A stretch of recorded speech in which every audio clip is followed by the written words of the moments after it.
Data ingestion or data automation. One tool that comes on top of your mind. Fivetran. Perfect. ETL. ETL still. Informatica is still there. On top of your mind. Okay, perfect. Data warehouse. Data warehouse, Snowflake. Perfect. Lakehouse. Again, there could be a lot of options. Databricks. Okay, go Databricks. But perfect. Data quality. Monte Carlo. Perfect. Data catalogs. Or I'm not going to comment on that. I'm not like all of them have their goods and bad. No, one thing that comes on top of your mind. I'm not going to call best tool, bad tool here. Okay. Alation. Okay. Data observability. I think kind of again Monte Carlo only plays in that field, I guess. Okay. Hello everyone, and hello to the DataHero's family after a long break. Summer holidays probably is what I took, but I traveled around 8 or 9 different cities, 4 or 5 countries. Came back with a lot of learning around what's happening in the data engineering space. But today we have a special guest, Aman Gupta. Aman, why don't you unmute your line, introduce us, what you do? I know we share a background. I know you for at least close to 8-9 years now. Yeah. But introduce yourself for benefit of our audience, please. Thanks, Ashwin. So yeah, as Ashwin said, we know each other from 8-9 years, and when we got to know each other, we also got a lot more lineage back from the college days. So when this DataHero started, I was probably one of the initial few members to get into that support network, and we have been talking since a while to have this conversation and where it leads to. So yes, I was also waiting for such session which Ashwin you took a break from. So yeah, I'm also excited to come back after the summer break. Perfect. Aman, I know your background in terms of leading data engineering and analytics teams. That's what you've been typically doing all through your career.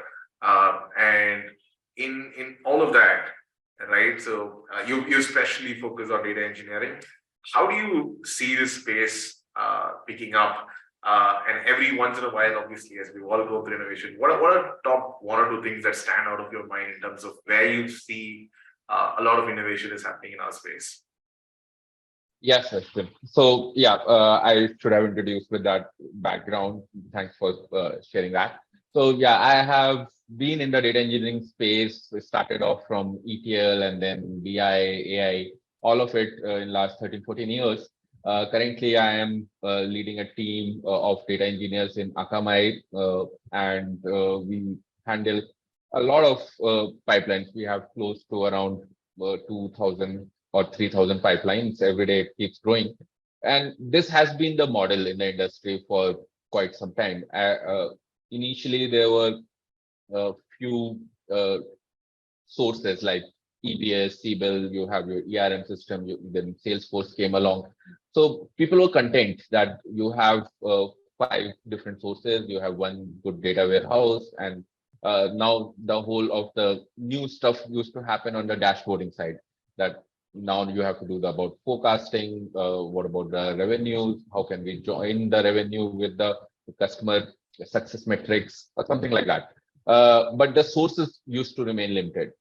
But as the industry is growing and so many SaaS vendors are playing up to, and everybody has their own unique trait. So all of these BUs are also gobbling up a lot more SaaS providers. And currently, when I started off in Akamai itself 5 years back, I had around 10 to 12 sources. Now I have around 60 to 70 sources to deal with. And none of them are wrong per se. You have Marketo and Pendo and everything coming from the marketing side, Salesforce, etc. Anyway, remain that big elephant in the room. So as the number of sources keep growing, it is really hard for a centralized data engineering team to scale up. And that is where the tools like Fivetran are coming through, that no matter, maybe you have 300 different sources to connect with, we would provide you that adapter. You just tell me that this is the Salesforce source or this is the marketer one, and I would replicate it to your centralized data warehouse. Yeah. So that is the biggest trend. I would say that people are Automated ingestion. Can you automated explain ingestion. that? Yes, yes, Yeah. and also the scalability of a centralized engineering team. The services part is at question. We can scale via technology, or we can scale via decentralization. That would be the two ways to go about. Super, perfect. Now we spoke about automated ingestion. What happens to the engineers in your team? What do you want them to focus? I know I'm not specifically picking up at Akamai, but then I'm sure our network and your network, Yeah. you visit a lot of your Gartner summits as well. Yes. What do you want your teams and data engineering focused folks to focus on, if not on ingestion? Let's assume ingestion is automated. The data lands in data lake or in an S3 bucket or in a file store or in a lake house, wherever it is. But where do you want the teams to focus on? And I'll come back to the primary reason why I wanted to have this conversation with you around how do people prepare for the future? How do people build their careers as well? So I'll pause that part for a moment, but let me pause there and go back to the question. Right. So yes, I would say that data engineers were doing a lot of ingestion, but that was not the most value added part. It was even the engineers in my team used to feel it like a grunt work. That okay, every time I have done it for 50 times, now I am doing it for the 51st time. I have to write a REST API connector or a JDBC, something like that. But that is not where the value add was. In the earlier days, value add was at the data modeling. People started with the ETL engineer, they wanted to progress up to data modeler. Now the things would be still the same. Now we have to democratize the whole thing. For example, if I'm talking about a DBT there, if I'm talking about a data catalog, data quality, none of them can be provided by a tool, automated tool out there. They can do the ingestion, they can't do data quality for us. They can't prep my marketing team to ingest data or start collecting analytics out of that data. So now my engineers in my team at least are focusing a lot more of how can we be the enablement team. We can, yes, I can educate the citizen data analyst. I can create and this requires a lot more brain work than just technology. And that is where the soft skills part comes through, that you would need to empathize with your users. You would need to think as a design thinker. You can't just be an order taker anymore. You'll have to think this is a marketing team for whom the visualization part remains much more important compared to, say, a finance team. For them, the SQL part remains much more important, that the performance should be good. The number should not move even 1.001 here and there. So all of these BUs have a different set of requirement, and then the data engineer does not remain a data engineer. They become product manager at some part of time. I think fantastic point that you raised, right? So this reminds me of a conversation that I had a couple of years back with somebody from Swiggy who basically reached out to talent at that particular point in time, and the person who reached out was a marketer who was basically saying, I want my data on top of Snowflake to run. I want the campaign data to be on Snowflake, and I will write the SQL to basically do that. And I think the role of data engineers is being redefined here, because once a marketer gets the data, he or she is writing simple SQL to get it done. But data engineers will start to focus on high value and higher order technical problems, as opposed to one getting the data or even doing simple modeling and things like that. So I think that's how the entire industry has been shaping up for the last 2 or 3 years, right? We saw data engineering split into two, like core data engineers, and then DBT basically promoted a whole category called as analytics engineers. And then we already typically had a data analyst, right? So somebody who understood tech, somebody who understood function, and they were able to do simple things for the purpose of driving decision making. But closer to business, I think, we would segment that into analytical engineers as well. This new category, and I think that also fueled the demand for a skill set that was not in demand in the first place, right? I think 5 years back, ETL stack or even data engineer was not the afterthought skill set in our CVs. We were all like, hey, data science, Yeah. analytics and machine learning. Last 2 years have been good. Now with Gen AI coming up, I think AI and ML stacks have got a boost again, but I think the plumbers are still going to remain in limelight. One more point I think you raised, and I think you shared as well, is how your teams focus on data quality and other aspect of enablement. I think that's a fantastic thing on how a data engineer should consider her role, his or her role to be. Uh, while doing the transformation, while doing the modeling, while doing uh, the the complex join or running over Spark or whatnot is key. You're doing it for a purpose of decision making or for somebody else to take decisions on.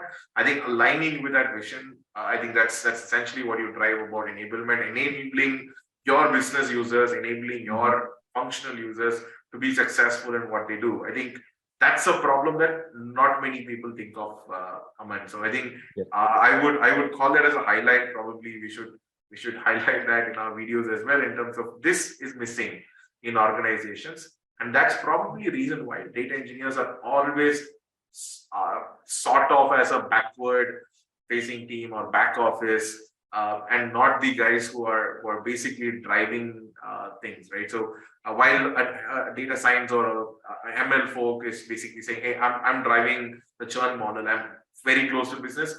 We as data engineers, I think we shy away from our work we do. We want to remain at the back end, but with your approach in terms of how you'll be building teams, I think this gets a lot more center stage. And I would say this is much more harder. Like buying a 4x4 SUV is easy, but building a Bangalore Mysore highway, that takes governance, number of years, infrastructure planning, all of that. And even for my own journey, I was quite in a denial in the beginning. Like it was more of us versus them. Why a shadow IT is needed. I can do the same thing much faster rate and much higher quality. But when I realized that much of it is from my own learning, reading, and uh, external ideas, not my own per se, I was in the denial. And once I started accepting, I also had to fight a battle with my own team. So apart from engineers, I wanted to give that message to managers as well, that engineers wouldn't be the one coming up with that I want to be the enablement team. It would be the managers. You will have to understand first. You will have to fight that battle with your own team, because they might see it as a job loss, that if I'm creating a pipeline today and my business counterpart has started doing it from tomorrow, then what is my requirement there? So yes, I had gone through that journey, and it took me a couple of years to convince my management, to convince my own team, but customers at the end are very happy, and the turnaround time is reduced by like 90%. So yes, it would be the scalable way to go about it, I would say. Perfect. One more point on the skill set and how you manage organization skill set as well. So typically, when you talk about data engineers, we relate them as ETL developers or ETL engineers in some form or shape, either using tools or writing code. Now, with this whole notion of data quality, I think you mentioned that your team focuses on data quality, data governance, and data enablement. Would you still categorize them as data engineers, or you put them into data management professionals? Like, I know lingo and jargons get mixed up, but then where would you put them? Or you think that data engineers should do all of that or should be aware of all of this as a category? As you were talking about a couple of years back, every Tableau developer was a data scientist, and probably that's a good one. And probably today every SaaS developer is a data engineer.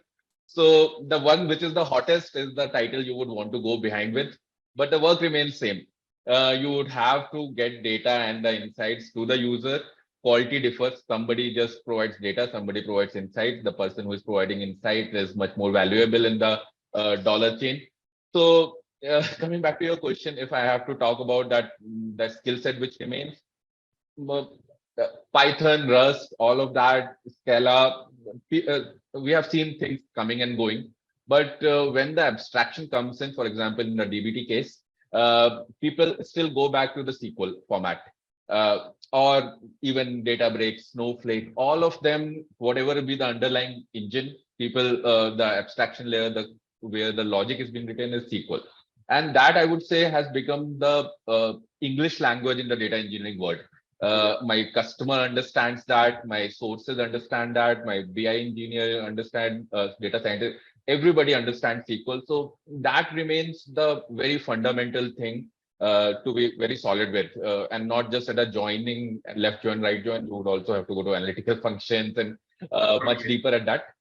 So SQL is one thing which I would again bet my money on. Then there are, I was reading this from Joe Ress book of Fundamental of Data Engineering. So there are two kind of data engineers which are required in the organization, type A and type B. Type A are the people who are using things like Python and Airflow or DAG connector and Rust to create the abstraction layer or the templates for rest of the citizen data analysts to work on. And then there are type B engineers who would use this template to create those pipelines for themselves. So type B will be much more in number. Type A wouldn't be as many, and probably they would also have to bring their own champagne to understand how the things that they are developing for the end user is working for them. So yeah, you would have to find, if you are very good in programming, if you're coming from the software engineering world, you might think of going towards the type A, but it is complex, jobs are less, competition is very high. Type B, there are many jobs for those positions. SQL remains the fundamental skill, but you would also have to keep on upskilling you. Today it is DBT, tomorrow it could be XYZ. So tools will change rapidly, but I would say that the logic remains same. I have been in the industry for quite some time. Things keep coming and going, but yeah, as long as you understand data in the terms of what business wants to get from you, you would do okay. Totally. Adding on one more element to that, what happens to the data quality side, data governance side? Should data engineers focus on that, or should that be left to probably a different category of experts, the data governance guys? Right. Let me come back to this part, the RACI metrics of centralized versus decentralized team. So decentralized team, I give the example of ready-made clothes and the alteration. So the heavy lifting part has to be done, the designing, how the what would the fabric, what would the stitching, how would it look like, all that has to be done by the data engineers in the factory. That would be your data factory at the centralized place. And this is where the things like IaaS, infrastructure as a service, platform as a service, data as a service, along with data governance, data quality, your tools, which everybody else would be using, all that becomes the part of this centralized data team. Only thing which remains with the decentralized BU teams are the alteration part of those garments. So I have created an employee dimension as a data engineer. If somebody wants to filter it just for their own customers, create that join, that is left to the citizen data analyst via using DBT or Tableau data prep, or if it is not such a big thing, even in the BI tool. So heavy lifting has to be done, but at a scale. You should not be creating same pipelines day in and day out. You should create those templates for the next person, for the citizen data analyst. To suppose if you are connected to Salesforce One, if he wants to get the one more table or create a new join, they should be given enough freedom and a sandbox to play around with. It should not be destroying what else rest of the company is working with. Perfect. I'm going to come back to centralized with decentralized teams and skill sets that's required to be operating in each one of that in a bit. But then I know you attended Gartner. I want to quickly spend the next couple of minutes talking to you about learnings from your Gartner sessions. What are the top trends that you saw coming out of Gartner? Any top highlights that you want to give to our audience? Yep. The number one highlight was this, that centralized team has to become enablement team. There's no two way about it. That is the only way to scale up. Second was balance between connect and collect. So we would be probably working in a multi cloud environment most of the time. You would have AWS, Azure, GCP, everything. If you continue to bring data from GCP to AWS and AWS to Azure, you are going to waste a lot of dollars, and probably your final destination would again migrate to something else. So they were a big proponent of virtualization. So the things which can be done and the virtual, and they are not just saying technologies like Denodo, they are just talking about virtualization as a concept. For example, SQL Server has created something like DB-Link, which can connect to various databases as well. So they're talking, don't bring all the data all the time. See, for example, your Tableau itself can connect to the source, so no need to bring that data to data warehouse. So this was one thing. Another thing which I liked. Uh, Apart from this, there was a lot of focus on how you can scale your centralized data engineering team. So one part was that uh, 90% of the things which customer demand for doesn't end in production. So there is no point getting everything production ready. If the things are failing, it is fine. Yeah, I think Our that's the job, part that people yeah, miss. Yeah. yeah, our job has to do that metadata analysis to see that which of these pipelines is being used, say 90% of the time, and then handhold them to bring it to the production readiness. Perfect. Third, one more thing they talked about is that we are very good. We all are very good in doing the thing one time right. Uh, at least as the engineers, as the data engineers. But when the things go decentralized, they would also do one time okay. But that is where the decentralized team fail is the operational part. Their the data quality issue, their pipelines are failing, they are not getting alerts and monitoring. So Yeah. don't just think that you are a platform provider like Azure. If you are sitting within a company, you are also bounded and responsible when their operations fail. So Correct. don't leave them when Totally. even after decentralization. Yep, these were a couple of them. Yeah. Perfect. Perfect. I think another element I learned from the Gartner Summits was around fabric versus mesh. Yeah. Right. So a hot topic for architects in particular, and that again is centralized and is decentralized kind of an approach. While over the last 1.5 decades or last 2 decades in this space that at least I know of, we've all spent our time and efforts around centralizing things. Now there's an Yes. extreme amount of focus to say, hey, citizen driver, integrator, citizen analyst, people in the business, LOBs wanting to own things up. Because they are the producers of data, they're the consumers of data, so they want to own things up. There's a push around decentralization. I love the idea of data mesh. There are going to be practical difficulties around operating that. I don't think the tool maturity and the different software categories are there to kind of simplify to build for both of these categories today. But then somewhere there's a push around data mesh.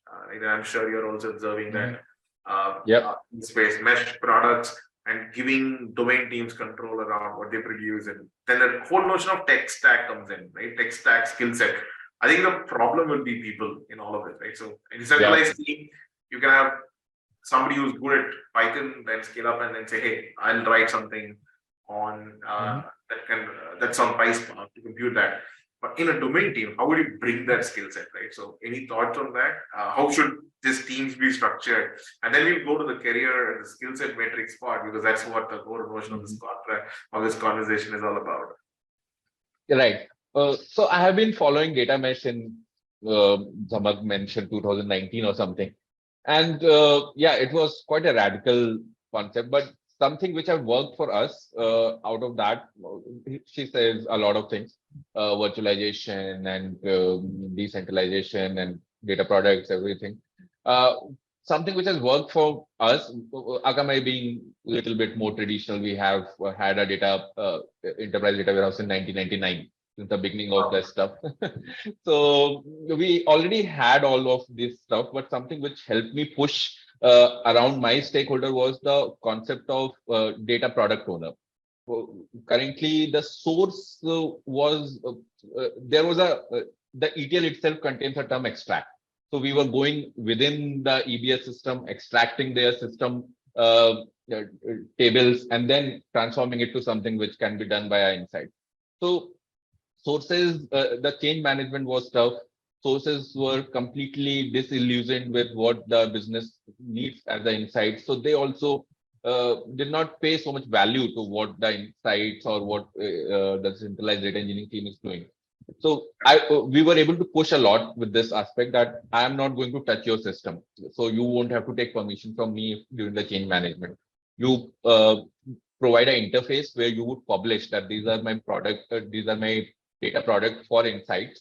And then I would just copy that, the replication part. So I wouldn't also have to apply all that logic while transforming of the extract transform load. Yeah. So this is something which worked for us in Akamai, but I think you are talking about the skill set compared to when we are doing the decentralization. Yeah. And how do you align between that, right? So the whole confusion is like, I'm a data analyst today. I am working in a line of business. I'm thinking the data engineers are making a lot more money than what I do. I want to jump there. And then the data engineer is thinking, hey, this data analyst gets all the recognition because I do all the plumbing, I do all the hard work. The data analyst gets all the kudos because they are probably solving that. So again, there's a imbalance here. Thought process, what's your thoughts, and then how should they align in the first place, right? That's a lot of confusion around this. Yeah. So there will be a lot of data analysts, number of jobs will be high, but pay probably wouldn't be as high as the people who are doing the heavy lifting, the thing that you were talking about. And data engineers would also have to get into that maturity. I think we have been the backend team since the beginning. We will continue to be. Just that data science team did a lot of favor for us to be our marketing guys there, that okay, data can achieve you the customer churn. And when the things get aligned to the dollar, people realize that they did not even have the data warehouse. So data scientists can't do much. And that is where the data engineer became that hotshot job. So yeah, I hope as long as people are getting paid well, they should not bother so much about the recognition. It would come through. One day the pipeline fails and everybody understand that who was the one running right. the So there's show. going to be one support engineer whose name nobody knows, but then one pipeline fails and they're going, hey, what happened to that and who's that person, right? So I think that you're absolutely nailing it, Aman. So I think it's a hard work. People do not probably realize that you're the engineer behind that, but then I think kudos to your effort. Things are running a lot more smoothly, right? Or probably it's not failing because you developed something in a foolproof manner. I think it's one of the most complex. I would say it's a science in itself because you need to understand how things have to flow, how things will break. You need to prepare for a lot of if else's and kind of design things in such a way that this flow is seamless, the trust is seamless, and people who are consuming it, the time they see it, they know that they can trust it and then start consuming. I think it's a very, very, I would say, a design-centric principle. Like the whole idea of modeling it has always excited me, to be honest, Aman. So it's really interesting that you shared it as well. No, I totally agree. We have to give kudos to ourselves if nobody remembers us for a couple of years. Perfect. In your role, do you also handle analytics and data science or data engineering? I am in the same team where analytics happens. So they have become decentralized much before than we did. So there are a lot of lessons to learn from their rule book, that how you have to brand yourself, communicate, educate the end user. So we are on that journey. Perfect. One question around zero ATL, because that's been something that Amazon has been pushing quite exhaustively of late. How do you think this is going to be achieved? And if zero ATL is going to somehow get achieved, what should data engineers focus on? No, data engineers will still be needed. I'll just take that away from the question. But it is quite a nice concept from the zero ETL perspective. Databricks also have their Delta Lake on the similar concept. Snowflake is also trying to do the same OLTP and OLAP on the same tables. It completely makes sense for a company which is starting anew. A startup which is getting onto it, they don't want to invest onto all of them need OLTP sources. Not everybody needs insight on the first day, but you started with a Snowflake or Delta Lake or Amazon Zero ETL concepts, and there is a iteration where you would start getting the insights out of the same tools, same place where you had stored the data. And I think kind of it is already happening even in the traditional world. We are no longer creating star schemas. We are just doing the replication. So hardware is getting much more cheaper. Software is out there to convert that. So cloud is very elastic. I think if there is enough traction, the concept wise, the technology wise, it is needed and it is the right thing to do. As I was talking about connect versus collect balance, it comes right there. There is no point of replicating the same data over and over again when we are not doing any kind of remodeling anymore. If I can get the same power through, if I can, and that also reduces a lot more silos. I would have my Snowflake and I would also have Marketo sitting on the same cluster, and I can create those joints without copying the data from one place to another. So yes, from the vision perspective, it makes sense. How practical it would be or how much market will gulp it up, that has to be seen. And you assume that data engineers are still going to be remaining and doing that heavy plumbing and all of that, because the only thing that goes away is probably the EL part, is what I feel, not the T part. The T part is something that we still would be the heavy. That is what my point is, that ETL or data engineers are not plumbers, or will not remain plumber anymore. They were not plumber before also, but that was the core job. That is what they were recognized for, that they are bringing data from one place to another. Although the real value resided in the data governance, quality, cataloging, lineage, stuff like that, which we were not able to pay attention because we were so busy building the pipelines. This was the tougher part. We also did not say that this was the most value-added part, that data ingestion was not the most highly value-added part. This is where the brain power would come through. So even during the zero ETL phases, you would need data product owners. You would need to design how the analytics would look like. A data product would be needed. Lineage governance. All of these things are not going to go away just because the pipeline is no longer needed. Got it.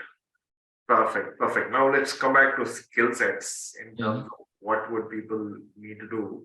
And for those of you listening, I'll talk salaries towards the end. Indicative salaries, we're not going to call real numbers here, but then we'll give some indicative numbers in terms of what do people get paid. Aman sits on hiring for our team, so he can give us an indicative. I'm not going to give numbers. Maybe you are better. You are better passing a buck to me. No. We're going to give you ranges. We're going to give you ranges. I'm going to get that from you any which way. So let's talk skill set. A lot has evolved. Some of them remain the same. Let's talk about the constant one that data engineers should start with. And let's talk about the variables and the things that are super evolving that we need to catch up on and latch up to add to our CVs for us to be job ready. What would that be? Let's start with obvious ones. I would start with what I would look in a fresher or 0 to 2 years experience. I have very basic requirement that they should not mess up their left join and right join. So that and data engineers, let alone the skill set part, there is a dearth of availability itself. India is a market where you would get any remote skill set, any technology, you name it, you would find a couple of engineers for those. But to hire, say, a team of 20 people or 20 data engineers in India also is a very tough task, even when you are ready to pay top dollars. I'm talking about product companies, the one who are paying stock shares. It is high demand, very low availability. Software engineers are definitely competing for it, but then they also have more jobs, more people competing. Here, jobs are more, people are much lesser.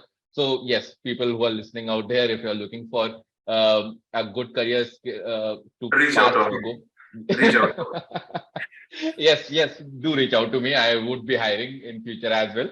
But yes, it is a good career path. And this is not just for my company, it is across the board. It is in the industry and across geography. You can't hire people in US, Costa Rica. I have tried to hire everywhere. There are no data engineers out there.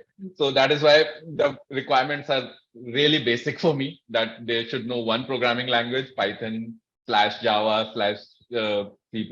Nobody uses C++ anymore, but Python, Java remains there, whatever basic they can do about it. But SQL is something I won't compromise on. That is really. And how advanced SQL? So let's talk about Mhm. 0 to 2, 0 to 3 Yeah. year of experience, like entry level. I would not say even 1 to 3. Let's ignore the zero part for now. 1 to 3, somebody who's at junior level.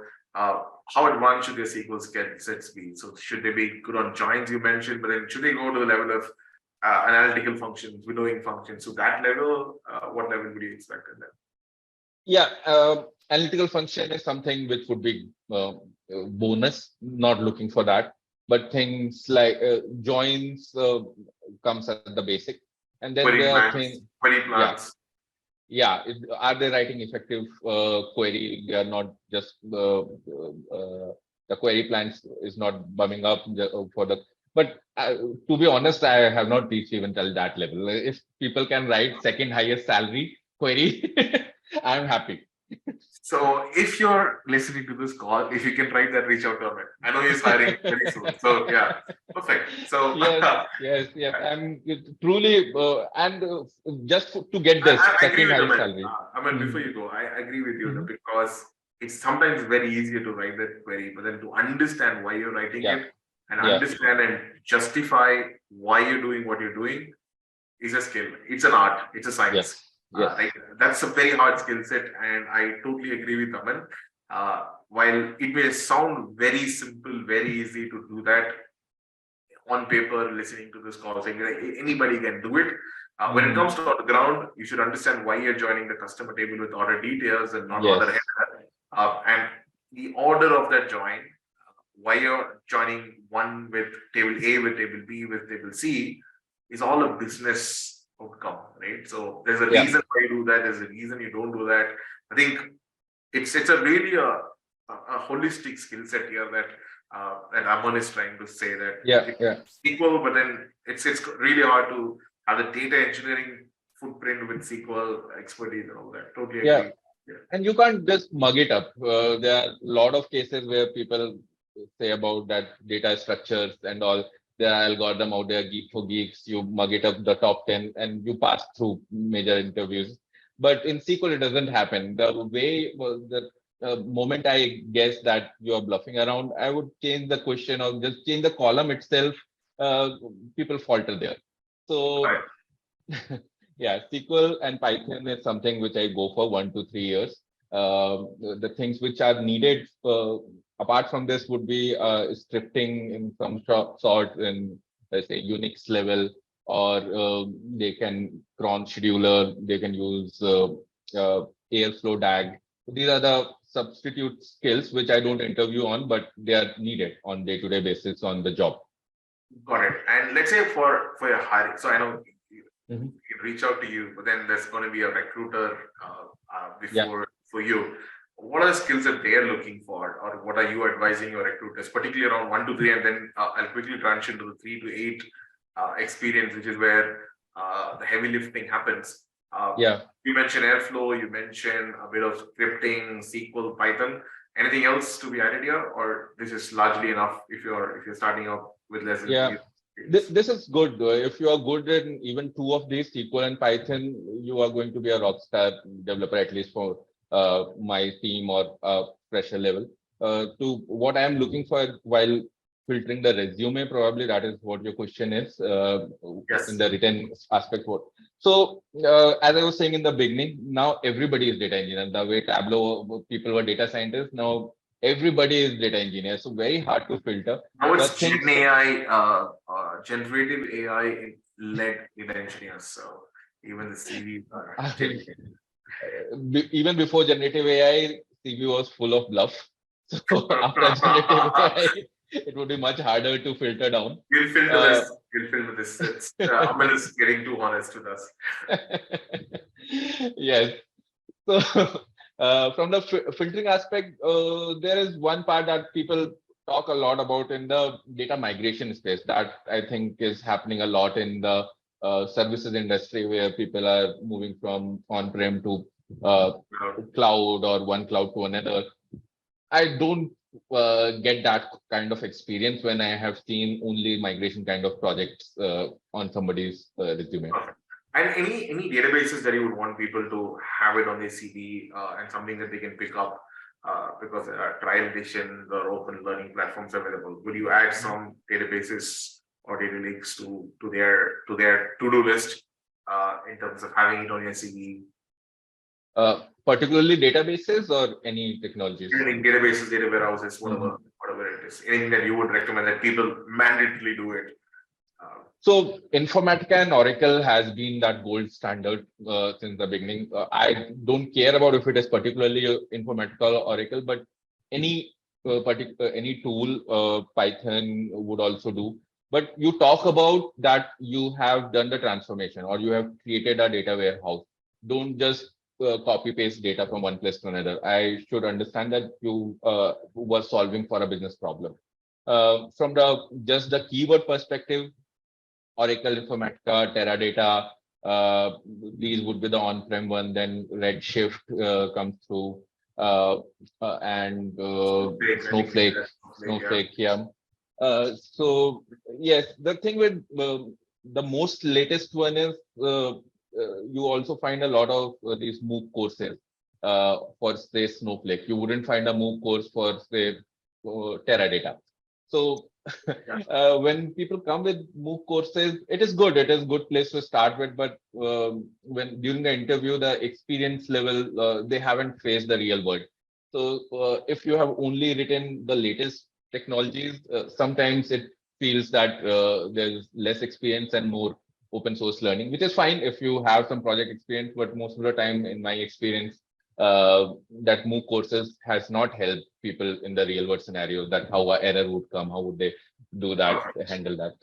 Yeah, let's move to the second most popular category, 3 to 8. I'm taking a wide range here, but then that's a category that gets all the higher salaries. They are senior enough, they have done 1 or 2 projects in the first 3 years of their career, so they are in demand. What do you think you would add extra in addition to whatever we just added? Right. So here the design principle, like tech stack, will remain almost similar, but the depth would have to increase. So I would want to know that how would you enhance the performance of a ETL pipeline, or how would you debug a particular scenario when I'm getting this rows getting doubled or something, or the join is failing. So these would be very scenario based questions. That how would you implement data quality when for a say give me 6 data quality rules to go about. So experience comes in a lot more important in this case than just the names of the technologies. And resume wise, it is very hard to filter that. So sometimes I go through the project which they have written through, all that college names and all doesn't matter so much to me. But when they are writing about their project, that is where the real passion comes through. If they just talk about that some client gave me some project and I copy pasted data, then you haven't understood it well enough. When you talk about the business problem and how technology helped in solving that business problem, that shows some depth to me. These are my indicators. Any technical strength you would look for in these candidates, like Kafka, like you want that experience, or it's totally fine. You would as long as you have the base strong, you'd feel they can transition and learn. How do you judge people on that? So SQL is a complete beyond. If you are not crossing the SQL bar, you are not entering the rest of the rounds.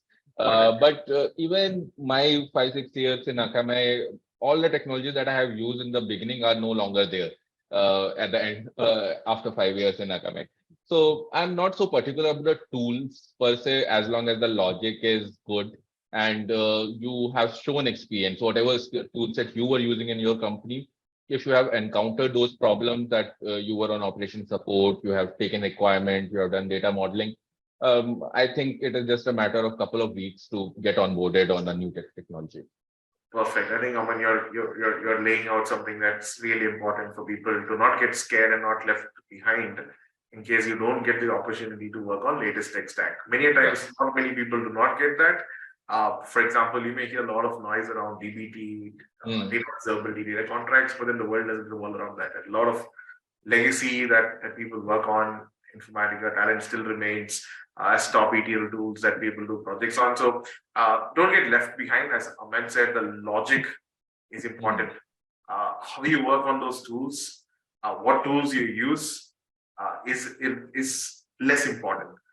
Focus Yeah. on your design principles, focus on your modeling, focus on your understanding of how the data should flow, how the data should be plumbed together, how would you do the join in a SQL way, and then the tools and everything comes at a later point in time. Whether it is Python, SQL, even that doesn't matter, right? So, Yes. end of the day, you're trying to solve for a business problem. I think Aman is a very, very, very good point over here. Now, would you, in that category, Aman, add some more aspects of data quality, data governance also embedded into the data engineers?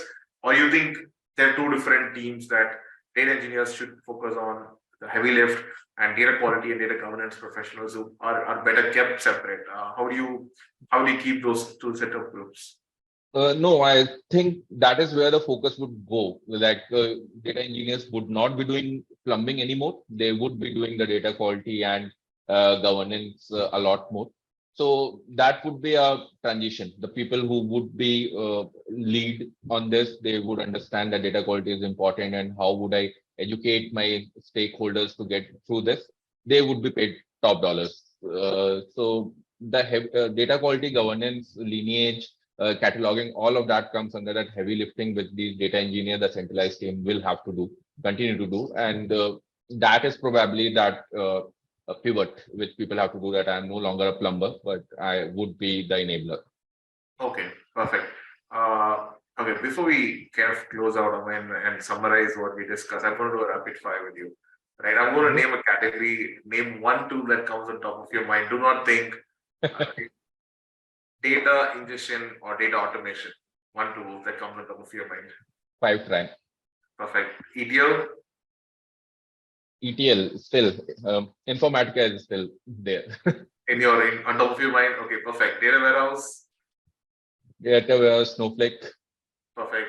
Lakehouse. Again, there could be a lot of options. Databricks. Okay, go Databricks. But perfect. Data quality. Monte Carlo. Perfect. Data catalogs. Or I haven't, yes, I'm not going to comment on that. I'm not like all of them have their goods and bad. No, one thing that comes on top of your mind. I'm not going to call best tool, bad tool here. Okay. Alation. Okay.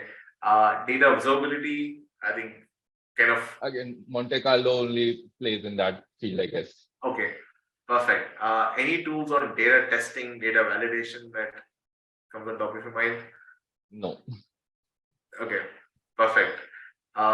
Thanks, Aman. I think I was just trying to poke your brains and then trying to see what tools you have on top of your mind over here. Yes. I would say Fivetran, data bricks, and then DBT. These would be the combination. If you are just starting a new and if you're looking for those three names, these would be good enough for starting any insights platform. Perfect. I know, Aman, thank you for your time now. And I think one thing I liked about your interview today is your honesty, right? I think you didn't exaggerate and say you need to know this to be successful as a data engineer. I think you laid down the most fundamental aspects, and that's the ground reality as well. Most successful data engineers are able to emphasize with their business owners and understand their business problems and then drill back from there. And I think many of us have also been through those set of journeys earlier in our career where while we were doing ETL work, we felt we were solving a business problem, and that helped us understand the domain better, understand why we're doing what we're doing better, and then apply data quality, not because we had to apply data quality, but because that's what the business needed us to do to drive insights, right? So I think Aman laid this out very beautifully. He laid out some of the skill sets. Just summarizing: SQL, Python, the non-negotiables. Learn Python if you are not learned it. Do that, because fortunately, a lot of them are getting towards Python or a SQL-based workloads, right? So build your skill sets on both to be staying relevant. Add your complementary skill sets, and if you're experienced like me, with more than 10 years of experience, I think, like Aman said, we need to become data evangelists and data enablers. So we need to pick up skills sets around data quality, data governance, and think of how can we drive the decentralized organizations to drive their own decision making. I think that's in summary in terms of the last 35 odd minutes that me and Aman have shared, we're discussing. But then thanks, Aman, for your insights.